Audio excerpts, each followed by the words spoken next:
Warahmatullahi wabarakatuh. Alhamdulillahilladzi arsala rasulahu bil huda wa dinil haq liyuzhirahu 'alad dini kulli wa kafa billahi syahida wa kafa billahi nasira. Asyhadu an la ilaha illallah wa asyhadu anna Muhammadan abduhu wa rasuluh alladzi la nabiyya ba'da amma ba'du. Alhamdulillah di kesempatan ini kita masih Allah berikan banyak kenikmatan sehingga kita masih mampu bertatap muka walaupun secara virtual, dan insya Allah ini tidak mengurangi keridhaan Allah Subhanahu wa taala. Amin ya rabbal alamin. Salat beriring salam marilah kita junjungkan kepada baginda kita yakni Nabi Muhammad sallallahu alaihi wasallam. Berkat beliau kita masih mampu merasakan manis dan nikmatnya agama Islam ini. Bapak, Ibu, teman-teman yang ada di ruang Zoom ini, di kesempatan ini kita akan berbicara tentang hukum fikih atau berbicara tentang hukum menikah dan membujang gitu. Nah, dan insya Allah nanti akan disampaikan oleh Ustadz Budi Jaya. Namun sebelum kita mulai, marilah kita lafazkan al-basmalah. Bismillahirrahmanirrahim. Selanjutnya penyampaian materi yang akan disampaikan oleh Ustadz Budi Jaya. Kepada beliau kami persilakan.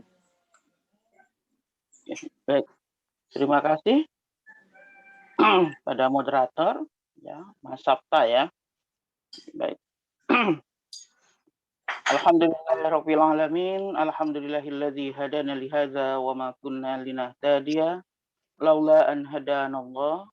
Asyhadu an la ilaha illallah wa asyhadu anna Muhammadan abduhu wa rasuluh. Allahumma shalli wa sallim ala nabiyyina Muhammadin wa ala alihi wa ashabihi wa man tabi'ahum bi ihsanin ila yaumiddin, amma ba'du.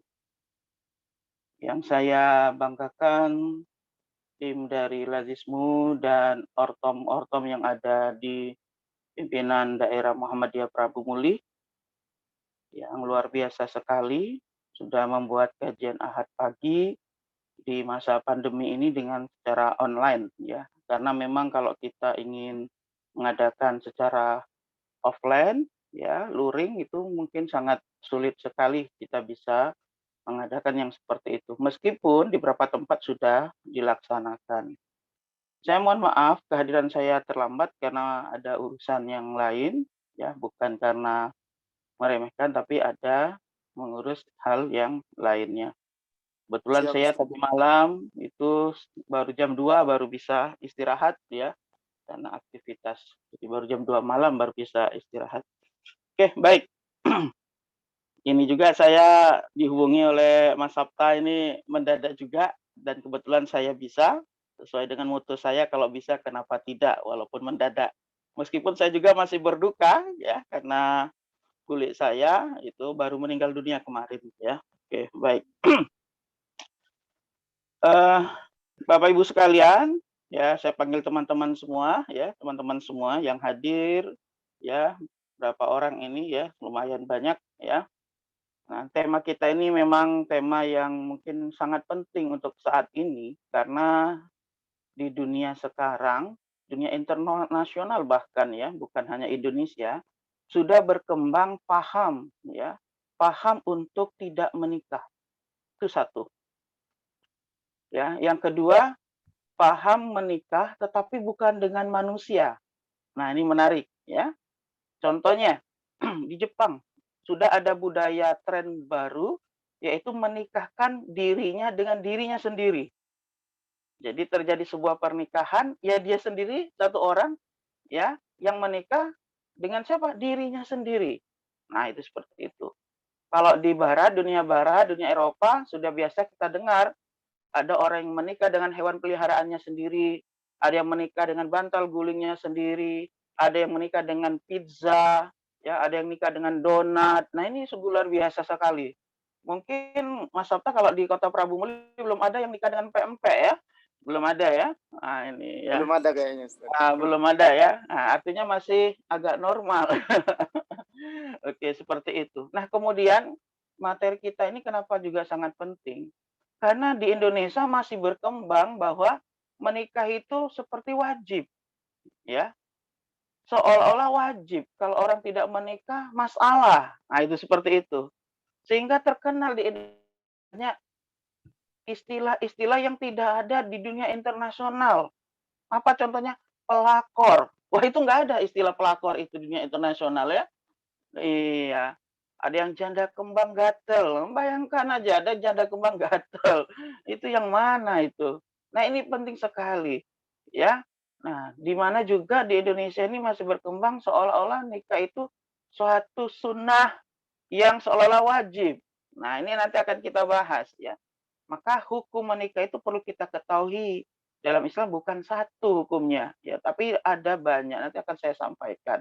Oleh karena itu, penting sekali materi ini saya sampaikan khususnya kalau orang tua banyak yang hadir, anak-anak muda banyak yang hadir. Ini penting sekali. Sehingga Islam itu agama rahmatan lil alamin. Tidak ada yang namanya istilah tua bangka yang tidak menikah, nggak ada. Ya, bujang lapuk kalau bahasa kita itu nggak ada dalam Islam ya. Nggak ada istilah-istilah seperti itu ya. Perawan tua itu nggak ada istilah-istilah seperti itu, nggak ada. Ini yang perlu kita luruskan bagaimana Islam memandang orang yang tidak menikah itu seperti apa, penyebabnya seperti apa. Maka perlu diketahui hukum menikah itu. Oke, baik ya. Nah, jemaah sekalian yang dirahmati oleh Allah Subhanahu wa taala, saya senang sekali diundang dan saya bisa ya. Dan yang paling tidak enak kalau saya diundang saya tidak bisa, itu saya paling tidak enak sekali ya. Oke. Untungnya saya punya moto kalau bisa kenapa kenapa tidak. Ya, terkadang saya juga sering mengisi itu di atas kendaraan ya, karena tidak bisa padat sekali. Nah, pertama yang perlu kita ketahui terkait dengan menikah ini adalah arti menikah itu sendiri. Berapa banyak orang itu yang menikah tapi nggak ngerti nikah itu apa. Sehingga baru berapa bulan cerai. Nah, itu begitu. Padahal pacarannya sudah bertahun-tahun, ya kan? Itu kalau pacarannya itu dihitung, misalnya 5 tahun, itu sudah dapat kredit motor, ya. Nah, tetapi kenapa ketika menikah cuma berusia 3 bulan, 5 bulan, ya, itu seperti itu. Atau bahkan yang cuma 9 bulan 10 hari seperti orang melahirkan. Nah, ini penting sekali. Nah, jadi apa menikah itu? Menikah itu ya dalam istilah bahasa itu al-wat'u. Al-wat'u itu artinya adalah menggauli atau menginjak. Menggauli itu apa? Saling menikmati satu sama lainnya. Adanya hubungan interaksi. Yang kedua adalah menginjak. Menginjak itu apa? Menginjak hawa nafsu. Nah, agar supaya hawa nafsunya itu bukan hawa nafsu yang berisikan nafsu-nafsu syaiton. Nah, itu seperti itu. Itu menikah. Maka menikah itu bisa menolong kita ya dari gangguan setan. Bahkan dikatakan separuh agama. Nah, itu begitu. Nah, kemudian secara istilah nikah itu apa? Nikah itu adalah terjalinnya akad antara seorang laki-laki dan seorang perempuan. Nah, ini harus perlu dipahami. Jadi secara istilah adalah terjalinnya akad antara seorang laki-laki dan seorang perempuan. Jadi Mas Sabta, nanti kalau ada yang menikah itu laki-laki sama laki-laki itu bukan nikah. Kalau ada yang perempuan dengan perempuan itu bukan menikah, ya. Kalau dengan hewan itu bukan menikah karena terjalinnya akad antara laki-laki dan perempuan. Dengan tujuan adanya saling mengambil kenikmatan satu sama lain. Jadi tidak boleh ya, yang satu merasa bahagia, yang satu menderita. Jadi harus saling merasakan kenikmatan satu sama sama lain. Tidak boleh ada kecurangan di situ. Sehingga pernikahan yang didasari dengan balas dendam itu batal secara hukum. Menikah yang didasari karena ingin menguasai harta itu batal secara hukum. Menikah yang ingin menyengsarakan salah satu dari kedua orang menikah itu batal secara hukum dan itu bisa dituntut ya. Menikah adanya unsur penipuan itu bisa batal secara hukum ya.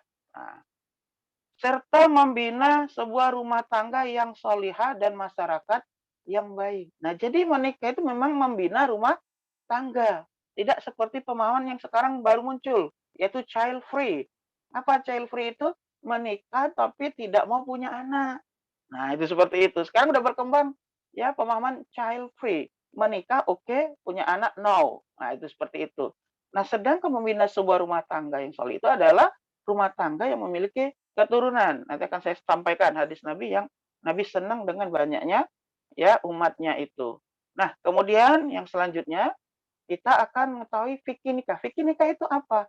Ya, ini suatu hukum-hukum syarak yang menjelaskan mengenai ketentuan-ketentuan nikah menurut ajaran Islam. Nah, jadi ketentuan syarak mengenai ya ketentuan nikah menurut ajaran Islam. Nah, kebetulan saya di Islamic Center Universitas Ahmad Dahlan Yogyakarta itu ya khusus membahas fikih nikah. Wah, itu kalau pengajian itu yang datang tuh ramai sekali kalau tatap muka itu.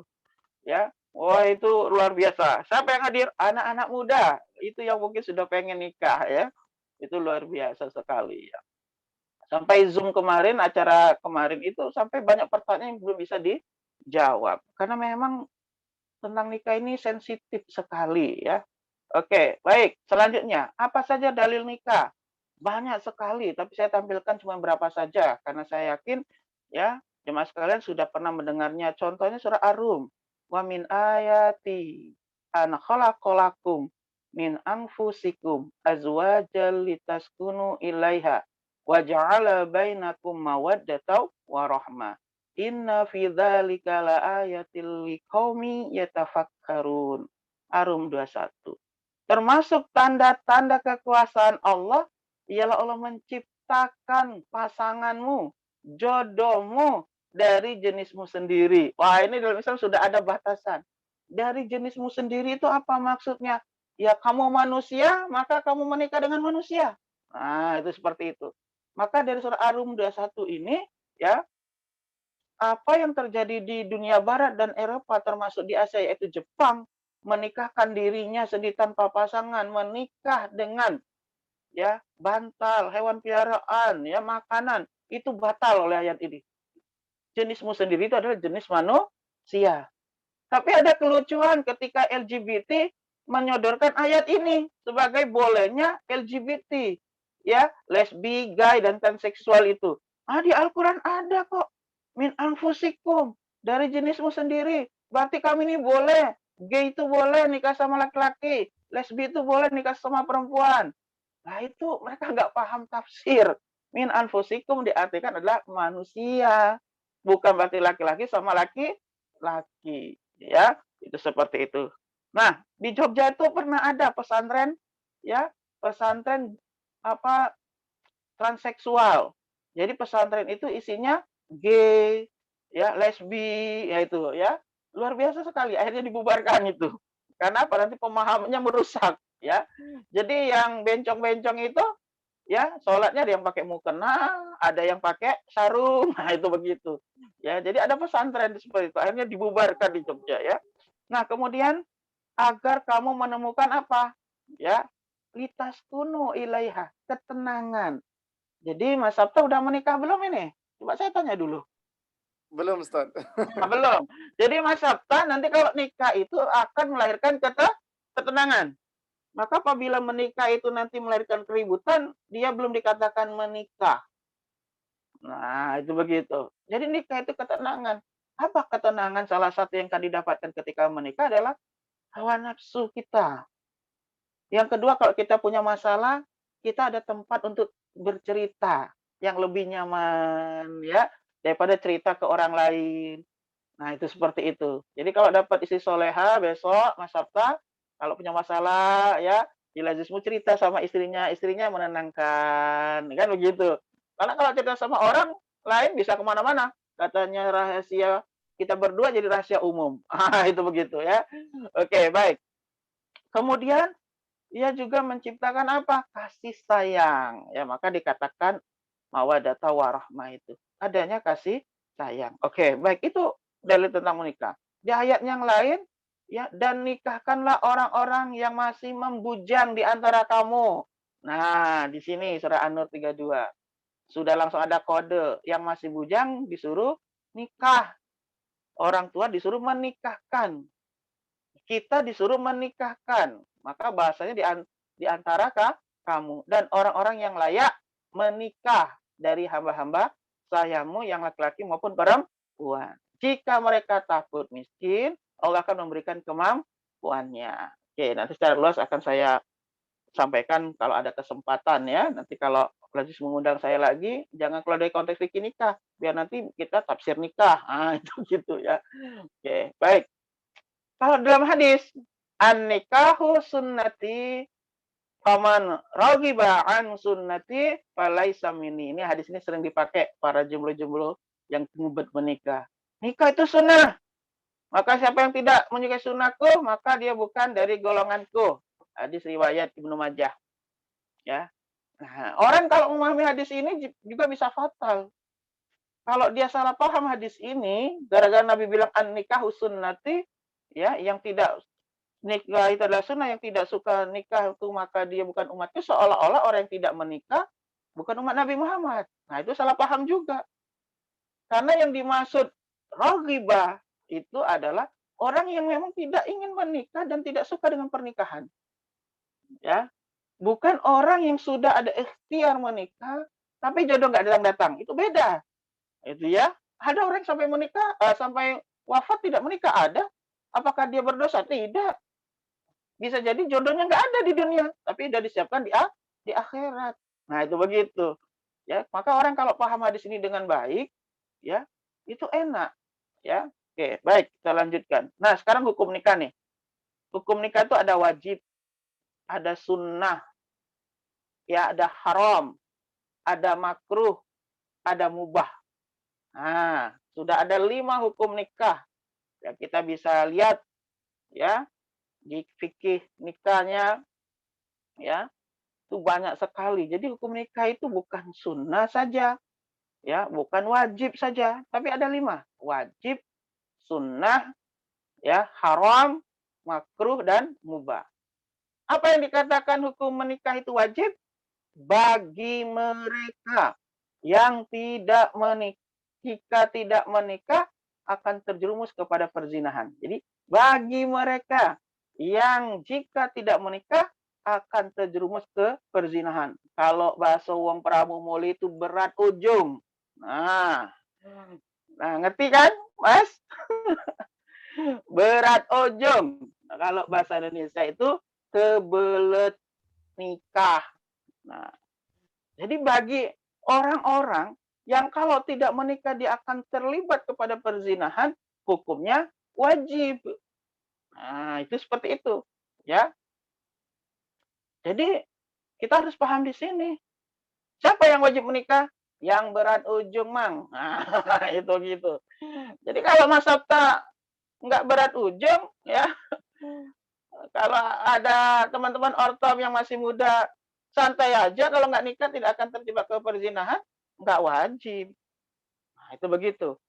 Nah, ketika seorang itu dapat hukum wajib menikah, karena kalau dia tidak menikah, dia nanti akan terjebak kepada perzinahan.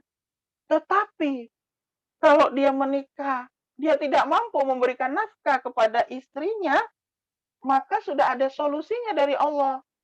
Bagaimana mereka diharuskan menjaga kesuciannya. Surat An-Nur ayat 33 udah ada jawabannya. Ya, wal yasta'fifil ladzina la yajiduna nikaha hatta yughniyahumullahu min fadlih. Nah, itu kata Allah. Dan orang-orang tidak mampu kawin, hendaklah menjaga kesucian dirinya sehingga Allah memampukan mereka dengan karunia-Nya. Jadi orang yang tadi wajib menikah, tapi kok nggak kuat dalam hal nafkah, ya kan? Kuat nikahnya saja, nafkahnya nggak kuat, maka disuruh menjaga kesuciannya. Jangan nikah dulu, hingga Allah memberikan karunia-Nya. Maka dijelaskan di dalam hadis dari Abdullah bin Mas'ud, Rasulullah menerangkan, wa man lam yastati' fa'alaihi bisawmi fa'innahu lahu wijaun. Barang siapa yang belum mampu menikah, maka berpuasalah, karena puasa itu bagai obat mengekang baginya. Hadis Bukhari dan Muslim. Jadi kalau ada orang yang sudah nggak bisa lagi nih, ya, kalau nggak nikah nanti terjerumus ke perzinahan, maka wajib hukum nikahnya. Tetapi kok dia tidak punya kemampuan memberi nafkah, maka solusinya dari Allah dan Rasulnya adalah mensucikan diri dengan berpuasa. Jadi jemaah sekalian, kalau ada orang bilang ditanya puasa apa kamu? Puasa wija. Berarti dia sedang puasa pengekangan di dirinya. Karena kalau dia tidak berpuasa, dia bisa terjerumus kepada perzinahan. Jadi ada istilah puasa itu puasa wija. Dari mana? Dari hadis ini, wijaun, ya. Jadi puasa untuk sebagai obat pengekang hawa nafsu. Oke, baik, kita lanjutkan. Sunnah. Hukum menikah itu sunnah bagi siapa? Bagi mereka yang masih bisa menahan untuk tidak berbuat zina. Nah, jadi dia mampu nih untuk menikah. Dia juga mampu untuk memberi nafkah. Tapi kalau dia tidak menikah, ya, dia tidak akan terjebak kepada perbuatan zina. Maka orang-orang yang seperti ini hukumnya adalah sunnah. Ya, itu seperti itu. Nah, dalam hadis Nabi dikatakan, riwayat Baihaqi, la zawwaju fa inni mukatsirun bikumul umam yaumal qiyamah wala takunu karahbaniyatin nasarah. Menikahlah, karena sungguh aku akan membanggakan jumlah kalian pada umat-umat lain pada hari kiamat, dan janganlah kalian menyerupai para pendeta Nasrani, di mana mereka tidak mau menikah. Nah, itu begitu. Kalau mampu, ya, dan dia memang tidak dalam kondisi kalau tidak menikah terjebak perzinahan, maka hukum menikah bagi dia sunnah. Nah, itu seperti di sini yang tadi, an-nikahu sunnati itu posisinya. Orang yang mampu, sudah cukup usia, memiliki harta yang cukup untuk menikah, ya, dan juga dia tidak dalam kondisi berat ujung kalau bahasa kita, ya. Nah, dia santai-santai baik. Nah, maka orang yang seperti ini, ya, kalau menikah statusnya sunnah. Oke. Yang ketiga adalah haram. Haram itu apa? Bila seseorang tidak mampu memberi nafkah lahir maupun batin kepada istrinya. Nafkah lahir itu apa? Ya, kehidupan, ya, memberi sandang, pangan, papan, ya. Dan bahkan kewajiban suami itu, ya, Bapak Ibu sekalian, Mas Mbak semuanya, bukan hanya memberikan nafkah kebutuhan sehari-hari saja, tapi termasuk uang saku istri. Nah, itu seperti itu, ya. Istri juga harus dikasih uang saku, bukan uang belanja saja. Ada uang saku, ada hadiah untuk istri. Ya, ada saatnya istri diajak jalan-jalan. Itu kewajiban lahir. Ya, kalau cuma uang belanja itu kamu beli di warung aja, nggak usah kasih ke istri. Ya, nah nikah itu bukan hanya sebatas uang belanja. Ya, itu nafkah lahir maupun batin. Batin itu apa hubungannya? Hubungannya dengan saling menikmati satu sama lain. Hubungan seksual, ya, hubungan berkumpulnya suami istri. Nah, kalau kedua hal ini tidak mampu diberikan oleh seorang laki-laki kepada seorang perempuan, haram, nggak boleh. Ya, lemah syahwat, nggak kuat, ya kan? Nafsu kuda, tenaga ayam, itu nggak boleh. Ya, tidak ada penghasilan, itu nggak boleh dalam Islam, haram hukumnya. Ya, maka jangan dipaksakan, ya, ayah bunda anaknya untuk menikah. Kita kadang punya kebiasaan anaknya nakal, nikahkan saja siapa tahu berubah. Padahal anaknya belum kerja.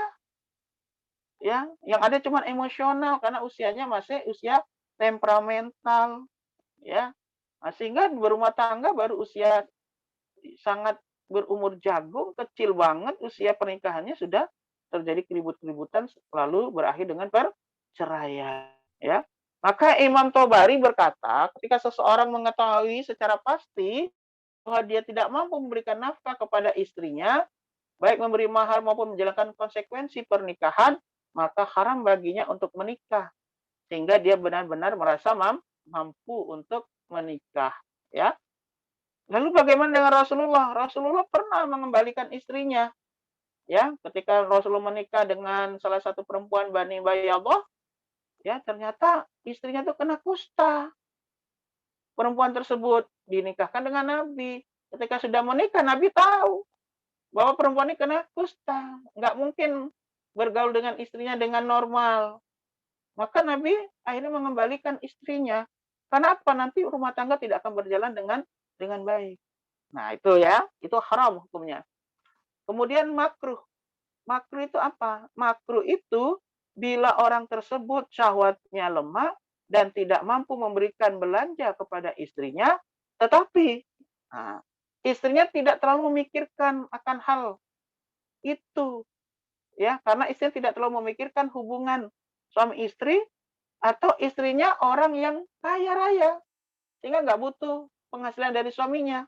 Maka ya dalam hukum fikih itu makruh. Makruh itu apa? Tidak disukai.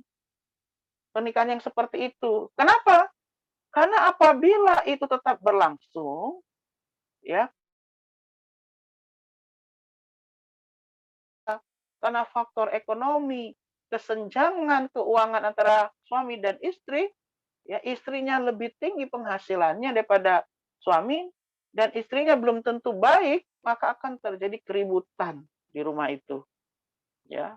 Atau suaminya lemah syahwat tapi istri tidak peduli, suatu saat akan terjadi keributan di rumah tangganya dan salah satu akan terzolimi, maka dalam Islam hukumnya makruh. Nah itu. Jadi nikah itu banyak hukumnya. Jadi jangan maksakan diri teman-teman.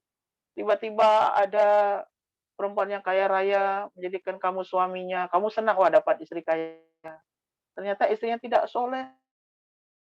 Lalu ketika ribut, wah sudah. Sebagai suami tidak boleh dalam Islam. Ya, oke, baik. Yang terakhir adalah mubah. Apa mubah itu? Apabila faktor-faktor yang mengharuskan ya maupun yang menghalangi untuk menikah tidak ada pada dirinya. Dia tidak akan terjebak kepada perzinahan, ya kan? Dia tidak lemah syahwat, ya. Kemudian juga dia secara diri nafkahnya cukup, ya. Tetapi dia belum menikah, maka hukum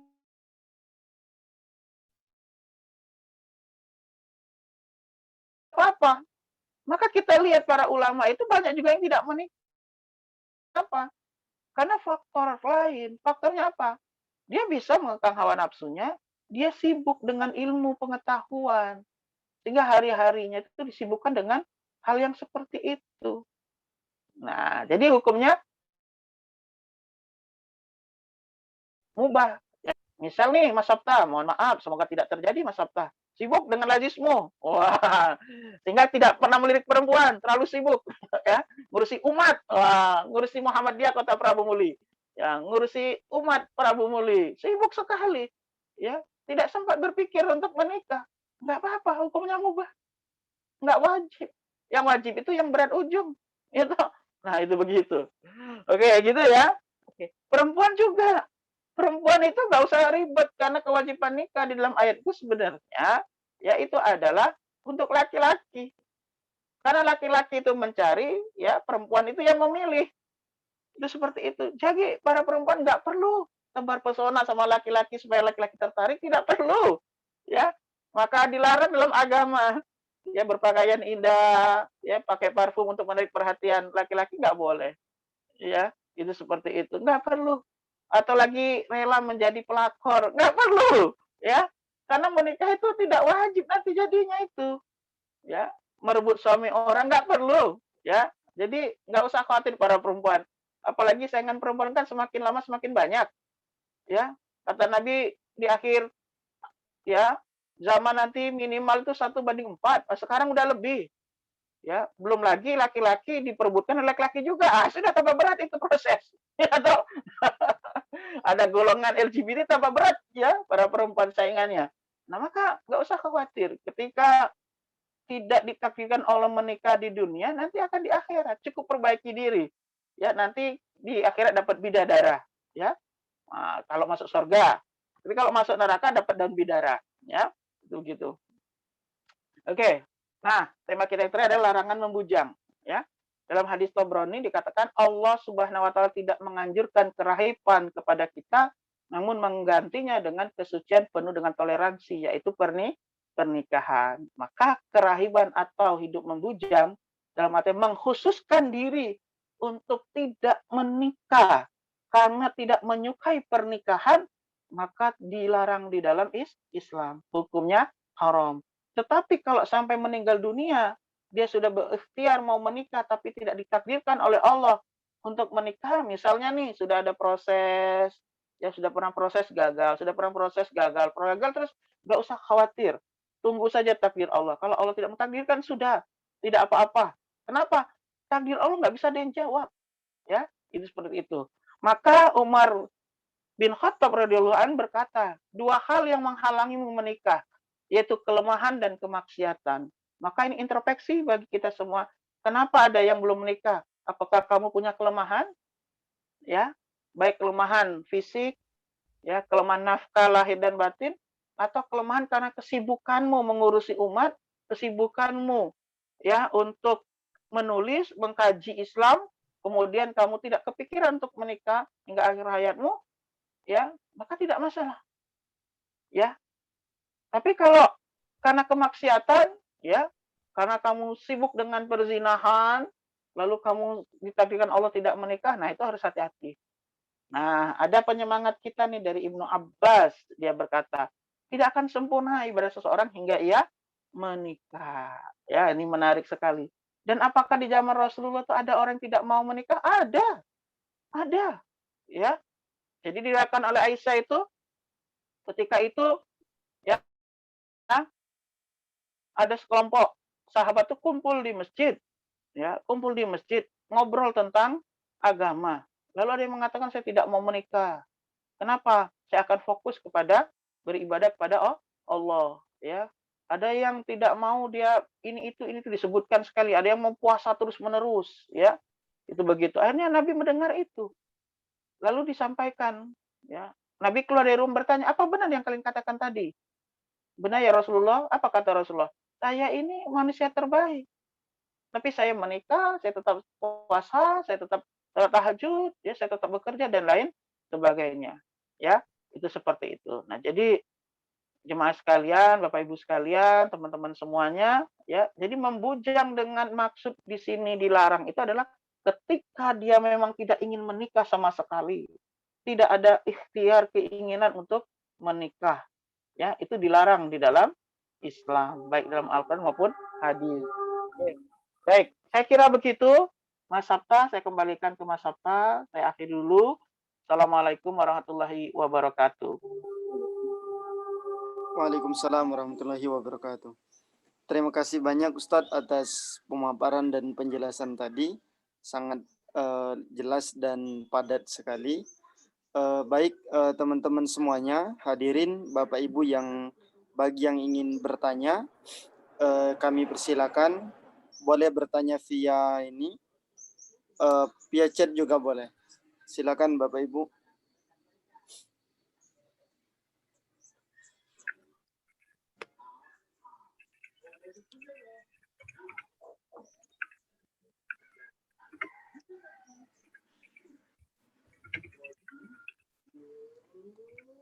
Silakan kalau ada yang ingin ditanyakan Bapak Ibu semuanya. Baik Ustadz, karena mungkin belum ada, jadi saya itu tadi pas Ustadz berbicara, jadi ada yang ingin saya tanyakan. Sempat beberapa hari yang lalu itu kami diskusi di sekolah gitu kan. Nah, jadi ada baru-baru ini ada artis yang katanya apa namanya itu? Ya mohon maaf bisa dikatakan nikah siri sebelumnya, kemudian nikah secara resmi. Nah, yang ingin ditanyakan itu hukum akad, artinya kan mereka akad 2 kali Ustadz. Nah, gimana pandangan Ustadz? Oke, baik. Ya, bagus sekali pertanyaannya ya. Inilah Indonesia. Indonesia itu terkadang kreatif, ya, kreatif sekali, ya, kreatif sekali. Saya mendapati beberapa kasus yang seperti ini, ya, walaupun bukan artis. Jadi mereka karena khawatir terjadi suatu perzinahan atau hal yang tidak diinginkan, akhirnya nikah siri dulu, Gitu. Nah, kan sah secara agama, lalu nikah secara ya undang-undang, yaitu Undang-undang. menikah di KUA. Lalu bagaimana tanggapan Muhammadiyah terhadap nikah siri? Nah, ini penting ya. Nikah siri tahun 2010 saya ikut Munas Tarji ya. Munas Tarji di Malang ya, Universitas Muhammadiyah Malang. Di situ sudah kami bahas tentang nikah siri. Ya, Muhammadiyah sepakat tidak setuju dengan adanya nikah siri itu.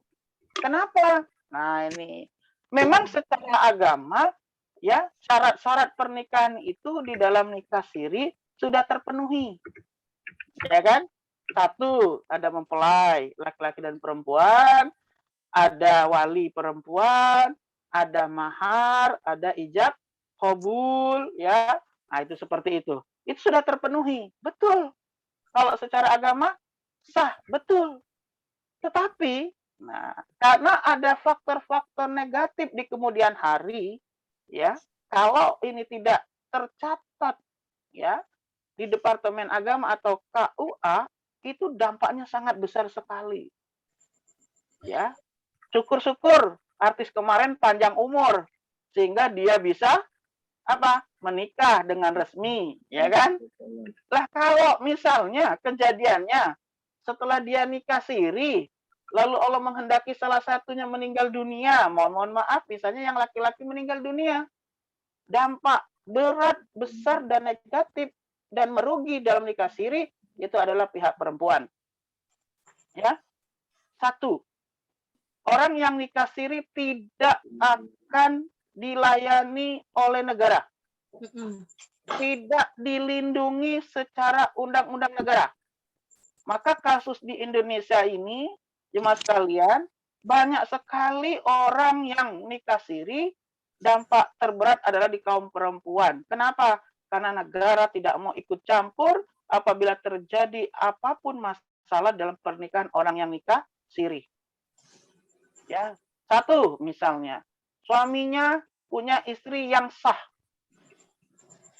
maka istri yang dinikahi dengan siri itu tidak bisa menuntut kepada suaminya secara hukum negara akan kewajiban suami terhadap istri dan anak yang dinikahi secara siri. Kedua, apabila terjadi kematian terhadap sang suami, maka yang mendapatkan harta warisan secara hukum sah negara kita adalah wanita yang dinikahi secara hukum negara, tercatat di KUA. Maka istri yang dinikahi siri tadi tidak mendapatkan hak waris. Nah ini, mau dituntut kayak pun nggak ada.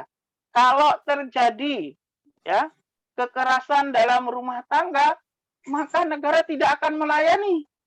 Ya silakan kamu urus sendiri. Nah itu seperti itu. Karena pernikahannya di luar tanggung jawab negara. Maka Muhammadiyah memutuskan dalam Munas itu, nikah siri itu tidak sah. Itu begitu. Kenapa?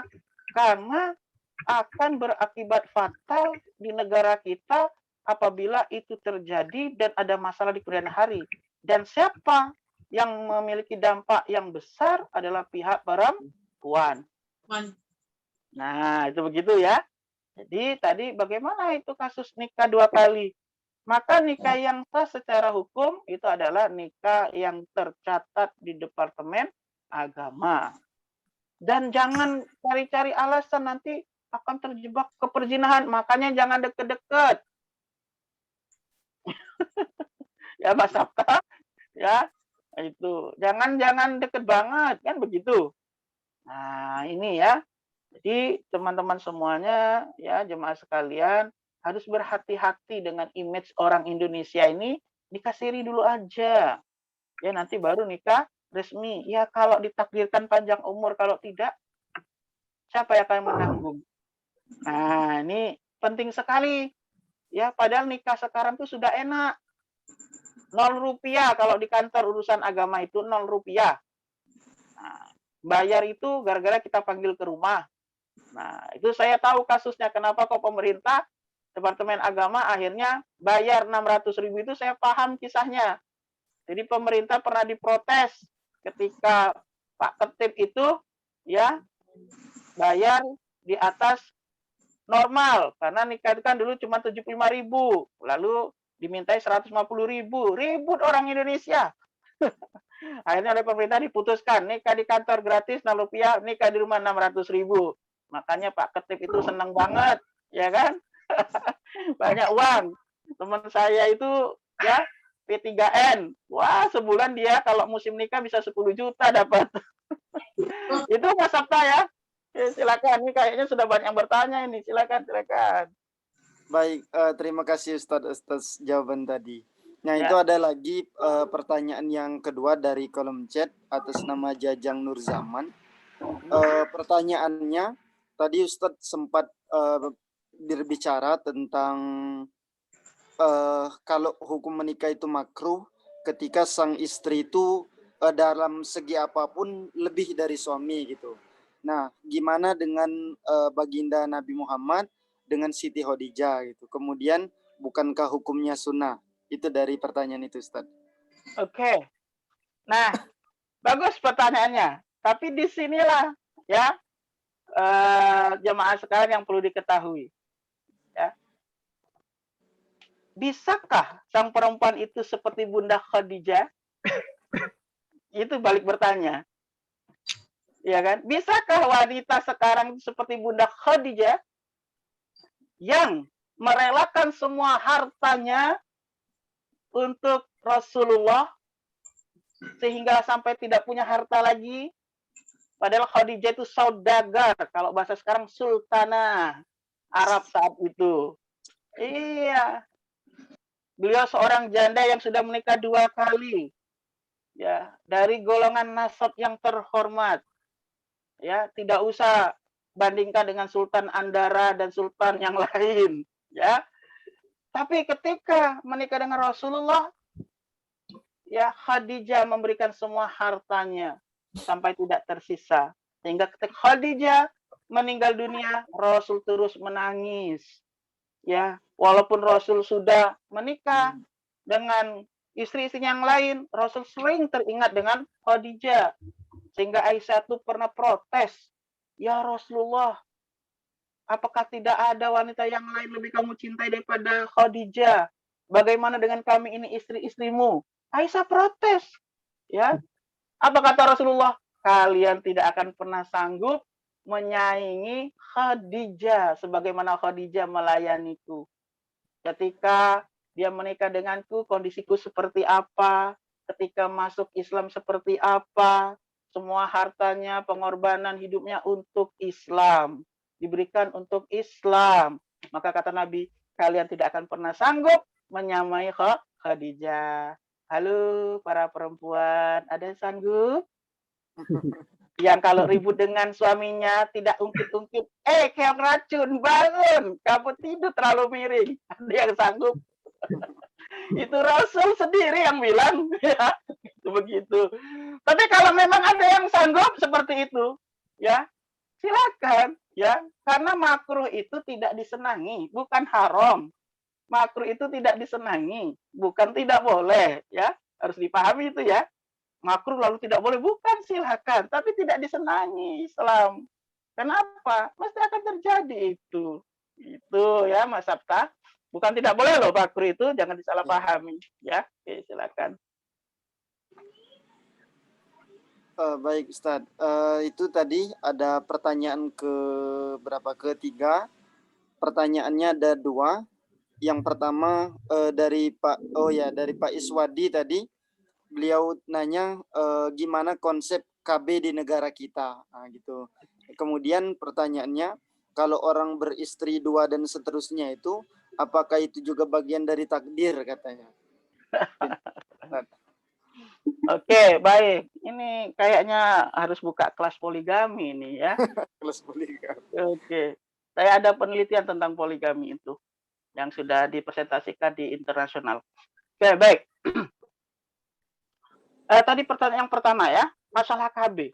Bagaimana tentang masalah KB ini? Muhammadiyah itu ketika memutuskan sesuatu bukan hanya berdasarkan Al-Quran dan hadis saja, tetapi melihat kontekstualitas sosiologis masyarakat. Ya, begitu. Nah, KB itu ya, apa yang dimaksud dengan KB itu bisanya menunda kehamilan atau menghalangi kehamilan. Nah, ini harus dipahami. Kalau menunda kehamilan, menghalangi kehamilan itu tanpa sebab, nah ya, tanpa sebab, karena keinginan dia untuk tidak punya anak, ya, maka KB itu dilarang. Nah, maksudnya, pokoknya saya pakai KB. Sekarang ada kondom, kontrasepsi untuk perempuan, ada kontrasepsi untuk laki-laki. Itu nggak ada sebabnya. Cuman karena dia tidak ingin mempunyai anak, maka itu tidak boleh. Haram hukumnya. Tetapi kalau diputuskan KB itu karena sesuatu, ya, yang memang berbahaya, ya, kalau dia ini terus melahirkan untuk kesehatannya dan itu diputuskan oleh dokter, ya, maka KB itu menjadi boleh. Misal nih, kan ada orang terlalu subur, tapi rezekinya nggak subur tuh, ya, jadi yang subur. Nah ini kan berbahaya bagi keluarganya. Dan yang tahu itu dokter, ya, maka dokter itu harus jujur, orang ini perlu nggak KB, ya, jangan, ya, menyebarkan jual beli kontrasepsi KB, jangan. Tapi anehnya kondom di Indonesia ini laris. Yang dipakai bukan orang yang berkeluarga. Wah, itu mengerikan sekali, ya. Jadi banyak orang yang tidak menikah ber-KB sekarang ini. Masya Allah, ya. Saya ngeri sekali. Jadi Mas Sabta, saya itu pernah melakukan penelitian, ya, berapa kondom yang laku setiap malam tahun baru. Itu mengerikan sekali, ya. Itu orang tuh banyak yang ketawa lihat saya itu kalau melakukan penelitian, itu mengerikan. Yang beli siapa? Anak-anak muda. Nah, yang seperti ini kan berbahaya, ya. Apalagi iklan-iklan kondom itu mengerikan kan sekarang itu. Nah, jadi KB itu hukum asalnya itu boleh atau tidak? Tidak boleh sebenarnya. Jadi harus dipahami, ya. Hukum KB itu hukum asalnya tidak boleh. Tapi karena ada penyebab yang mengharuskan orang itu ber-KB, maka jadi boleh. Dan itu yang tahu dokter. Maka Muhammadiyah itu hukum asalnya KB itu nggak boleh. Kalau dia khawatir untuk memiliki anak, tidak mampu menafkahi, itu tidak boleh. Karena rezeki itu Allah yang memberi. Apalagi dia menggunakan alat kontrasepsi KB itu untuk hal-hal yang malah menjerumuskan dia kepada perzinahan. Dia berzina sehingga dia tidak hamil. Nah, itu malah tidak boleh, apalagi itu haramnya luar biasa itu. Ya, nah, itu masalah KB. Jadi kenapa kita ber-KB itu? Itu yang harus ditanyakan pada orang yang mau ber-KB. Apa takut tidak bisa memberi anak nafkah? Ayatnya sudah jelas, janganlah kamu membunuh anak-anakmu karena kamu takut tidak bisa memberi nafkah, takut miskin. Nggak boleh oleh Islam. Nah, termasuklah di sana ayat itu dikembangkan kepada KB tadi. Kenapa kamu KB? Karena takut nggak bisa ngasih makan. Makanya kerja. Kan begitu. Nah, itu. Jangan nikah, cuman mau nikah doang. Nah, itu seperti itu. Ini harus dipahami, ya. Karena hukum asalnya tidak boleh KB itu. Nah, itu. Kenapa di Indonesia KB itu membuming?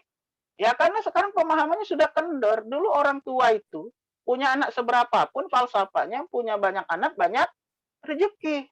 Orang sekarang punya anak, banyak bisa mati. Nah ini kesalahan persepsi yang harus diluruskan. Ya, nah itu bahkan sudah muncul yang namanya ya child free, ya tidak ingin punya anak. Bahkan alat kontrasepsi itu dibeli oleh orang-orang yang bukan dalam hubungan rumah tangga, ya hubungan bebas. Nah, ini pertanyaan kedua, apakah poligami itu termasuk takdir? Ya. Nah, coba kita pikirkan, ya. Takdir itu apa? Ketentuan dari Allah. Apakah Allah itu menakdirkan sesuatu yang baik atau yang buruk? Nah, ini harus diperhatikan juga, ya. Jadi, ketika yang mau poligami itu jujur aja pada dirinya. Ya. Keong racun atau apa? Kalau karena ingin menikah itu karena memang seperti Rasulullah. Jadi saya sering ya sampaikan sama teman-teman kalau diskusi poligami. Siapa yang kamu contoh ketika menikah lebih dari satu itu? Rasul. Oke, sekarang kita lihat sejarah Rasul menikahi perempuan itu. Satu, Rasulullah itu menikah lebih dari satu ketika Khadijah sudah meninggal dunia. Ini harus dipahami, satu. Yang kedua, ketika Rasulullah itu menikahi wanita, itu bukan karena nafsunya, ya, tapi karena membantu.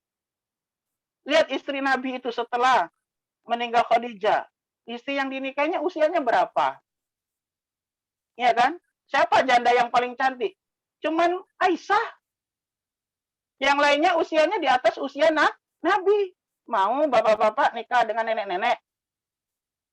Itu pertanyaannya kalau memang mau ngikuti sunnah Nabi. Ya kan? Siapa yang dinikahi Rasul yang paling muda? Aisyah. Pada usia dia mengatakan 7, ada usia 9 tahun. Itu pun berdasarkan penelitian saya, ternyata kenapa Abu Bakar menjodohkan Aisyah kepada Rasulullah? Karena ada kepala suku yang melamar Aisyah untuk anaknya. Sedangkan Abu Bakar tidak setuju dengan lamaran itu. Tetapi kalau tidak diterima, itu bisa terjadi perperangan antar suku. Nah, di Arab begitu Bapak Ibu. Khawatir ada perperangan antar suku. Nah, maka Abu Bakar ini bingung. Satu-satunya yang bisa menyelamatkan kalau menolak pernikahan itu tidak terjadi perang antar suku adalah Rasulullah. Karena tidak mungkin ya suku itu akan menyerang Rasulullah. Nah, itu begitu. Cerdas nggak Abu Bakar? Cerdas.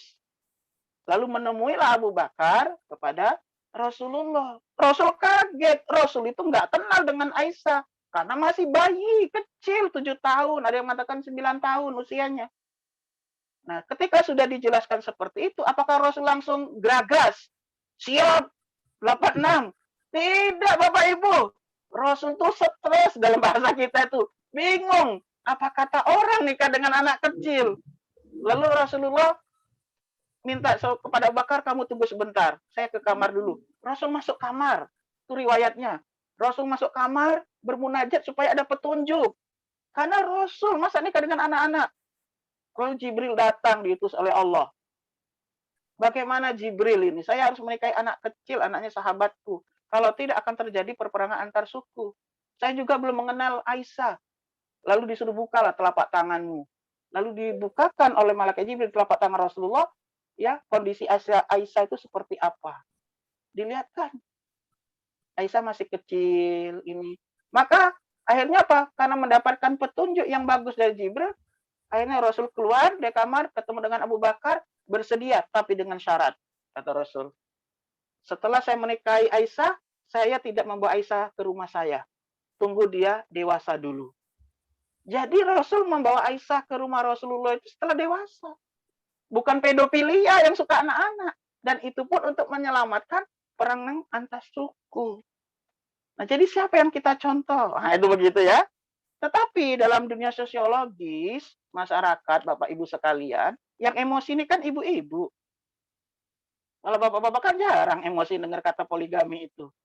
Nah, dalam dunia sosiologis masyarakat, kita lihat bagaimana para raja, ya, para sultan terdahulu, orang-orang berjuis zaman dulu, kok istrinya lebih dari satu. Kenapa masyarakat tidak ada yang protes? Kan begitu, ya kan? Kenapa kira-kira Pak Iswadi, kok sultan nikah istrinya banyak, gak ada yang protes warga? Gimana Pak Iswadi kira-kira?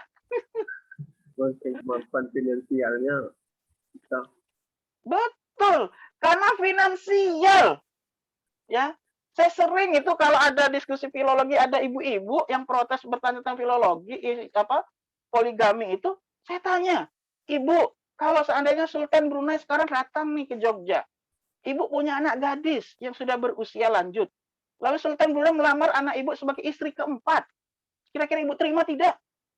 Nah, bingung ibunya. Sultan Brunei yang melamar, ya kan, punya istana dengan 1000 kamar, mobilnya kalau dijejer sampai bulan, ya 100 keturunan kagak akan hilang. Nah, betul katakan Pak Iswadi tadi, finansial. Terkadang kita itu marah dengan orang poligami, tapi kere, kan begitu. Tapi kalau dia kaya raya, Ya sekarang ada Mat Peci yang lagi viral, istrinya 2. Ya kan? Ah, setuju-setuju aja orang. Jadi kita harus berdiri dalam titik yang benar di tengah. Sebagaimana Al-Quran mengatakan, ya kan? Ketika menikah, masna wa sulasa wa ruba. Jadi kalau kamu ingin menikah lebih dari 1, tidak cukup 1, menikahlah 2 atau 3 atau 4. Tapi, nah ini ada tapinya. Kalau kamu tidak mampu, cukup 1 saja kata Nabi. Artinya kemampuan itu kamu harus jujur, mampu atau tidak untuk berpoligami. Batasannya di situ. Ya, tapi kalau kamu tidak mampu poligami tapi diam-diam dengan nikah siri, itu namanya keong racun, Bapak. Ya, itu begitu. Kamu istri 1 saja, makan aja jarang makan daging, yang ada daging kedelai, tempe dan tahu, kamu keong racun namanya. Ini yang harus dipahami orang dalam poligami. Ya, itu seperti itu. Oke, silakan. Masih mau ada pertanyaan? Silakan, nggak apa-apa. Saya nggak ada acara sampai jam 8. Silakan, saya kembalikan ke moderator. Baik Ustadz, terima kasih. Ini ada 2 penanya lagi Ustadz. Oke. Jadi, pertanyaannya dari Alifa, bagaimana pendapat Ustadz tentang orang yang sudah merasa siap namun jodohnya belum datang? Ada juga yang jodohnya ada pula yang datang namun belum sesuai dengan kita sehingga kita menolak. Ya, itulah manusia. Seperti melihat hujan, kok hujan sih? Ketika melihat panas, kok panas sih? Nah, gitu ya. Itu manusia banget, Mas Sabta. Ya, ketika sudah siap, kok jodoh belum datang. Ketika sudah datang, kok tidak sesuai kriteria.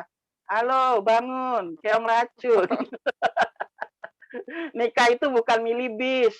Bis lewat, rame penuh nggak mau. Lewat lagi bis, banyak cowoknya. Lewat lagi bis, nggak asik, bisnya jelek. Lewat lagi bis, oh iya kayaknya cocok. Pas sudah naik bis itu ternyata bisnya bannya pecah. Nah, selesailah hidupmu. Ya, maka sekarang itu ya jemaah sekalian adalah persiapkanlah dirimu sebaik-baiknya. Ya, perbaikilah dirimu sebaik-baiknya. Ketika kita sudah memperbaiki diri, diri kita sudah siap, ingat, Allah itu tidak akan menzolimi hambanya. Itu seperti itu. Ketika memang sudah siap, maka Allah memberikan hal yang cocok untuk dirinya. Ketika diri kita dalam kondisi yang sangat bagus dan tidak ada yang cocok untuk kita, ya, maka apa? Maka Allah tidak akan memberikan manusia satupun di dunia ini untuk dirinya. Karena dia terlalu bagus untuk manusia. Akan disiapkan bidadara nanti di akhirat di sorga. Maka nggak usah khawatir. Ya, kalau para wanita merasa sudah menjaga diri dengan baik, beragama sudah baik, kok tidak ada laki-laki yang mendekat, itu berarti memang tidak ada laki-laki yang pantas untuk kita. Nah, itu begitu. Tapi kalau ada laki-laki yang datang, ya, lalu kita seleksi, kita kasih nilai, itu kan penilaian kita. Kita bisa saja nilai orang itu tidak baik. Maka terkadang kesuksesan pernikahan itu ya bukan karena apa, tapi karena kesiapan kita. Jangan sampai ketika sudah datang kita yang nggak siap. Jangan sampai sesuatu itu sudah datang tapi kita pilih-pilih. Akhirnya habis waktu. Ya, kecuali kalau kita sudah menjaga diri, sudah bersikap baik, kok tidak Allah kasih jodoh, nggak apa-apa. Ingat tadi hukum nikah ada 5. Ya, sehingga nggak usah sedih ketika reuni, sudah nikah belum? Alhamdulillah belum. Kenapa? Mungkin belum ada yang cocok di dunia ini untuk saya. Dan gitu saja selesai. Ya kan? Jangan dengerin pembicaraan orang, kita hidup sendiri. Ya. Maka dalam hal bertanya itu ada berapa pertanyaan yang harus kita jaga. Karena hukumnya bisa jadi haram. Karena menyakitin orang. Nanya sudah nikah belum? Kerjanya apa? Ya. Kemudian sudah punya anak belum? Ya kan begitu. Nah, ini harus hati-hati kita 3 pertanyaan ini. Nanti orang belum nikah udah nikah belum, sudah nikah udah punya anak belum, sudah punya anak anaknya mana mau nambah apa enggak. Itulah kita manusia ini, ya. Nah, jadi persiapkan diri kita dengan baik, perbaiki diri kita sehingga menjadi manusia yang baik. Ketika kesempatan itu hadir, jangan ditolak. Ada hadis Nabi yang sungguh kita harus hati-hati, para wali, para orang tua. Ya, hadis riwayat Bukhari, apa kata Nabi? Wahai para wali yang memiliki anak perempuan, apabila ada laki-laki yang baik-baik melamar wanita yang dalam perwalianmu, maka apabila kamu menolaknya, akan terjadi fitnah. Nah, fitnahnya apa? Dia baik-baik tapi belum bisa menikah. Itu akan terjadi fitnah. Oke, seperti itu. Jadi, perbaiki diri, siapkan diri ketika sudah datang, jangan terlalu banyak seleksi. Ya. Nah, nanti seolah-olah kita yang paling sempurna, ya. Begitu. Maka ada yang namanya sholat istikharah. Nah, itu begitu. Oke, silakan. Saya kembalikan lagi. Baik, pertanyaan terakhir ini Ustaz. Ya. Apakah ada ayat dalam Al-Quran yang kandungannya menyatakan untuk tidak memaksa putra-putri mereka untuk memilih pasangannya masing-masing? Apabila tidak ada, lantas mengapa sebagian banyak yang melakukan pernikahan paksa? Ustaz. Kalau ayat dan hadis secara khusus ya bahwa anak itu tidak boleh menikahkan dirinya ya. Nah, ini ya yang satu adalah hadis yang tadi ya, nikahkanlah wanita-wanita yang ada di perwalianmu ya. Nah, kemudian di ayat ya, di ayat yang di awal-awal saya sampaikan fankihu ya, menikahkanlah ya, nikahkanlah orang-orang yang membujang di antara kamu. Jadi itu perintah ya kepada para wali untuk menikahkan anaknya ya. Kemudian perlu dipahami dalam Islam itu yang boleh menikahkan dirinya tanpa persetujuan wali itu adalah janda. Jadi kalau janda boleh dia menikahkan dirinya sendiri. Ya, dia janda, terus ada mau berondong atau mau apa datang melamar dia, dia boleh menikahkan dirinya sendiri. Tetapi kalau ya masih perawan, dia harus meminta persetujuan walinya. Itu seperti itu, ya. Persetujuan walinya direstui atau tidak. Karena persetujuan wali itu nanti akan menyebabkan dia sah menikah atau tidak. Tetapi, nah di sini ada celahnya. Apabila wali tersebut memaksa anaknya menikah tapi tidak sesuai dengan syariat, maka anak boleh menolaknya. Gitu loh. Contoh nih, menikahkan anak karena untuk bayar hutang. Ya. Ketika kita mau nikah itu, ya Mas Sabta kan belum nikah ya, mungkin belum pengalaman. Ketika kita mau nikah itu kan ditanya, ya, oleh penghulu, apakah kamu bersedia menikah dengan si fulan? Nah, itu. Kalau kamu jawab tidak, nggak jadi itu nikah. Ya, nah, itu seperti itu. Nah, jadi ada persetujuan juga dari sang anak, ya. Nah, jadi untuk yang perawan itu adalah restu orang tua. Tetapi boleh tidak orang tua itu memaksa anaknya menikah? Nah, silakan dilaporkan saja nanti di pengadilan agama kalau nikahnya dipaksa. Karena nanti ada pertanyaan. Apakah kamu menerima si fulan sebagai suamimu?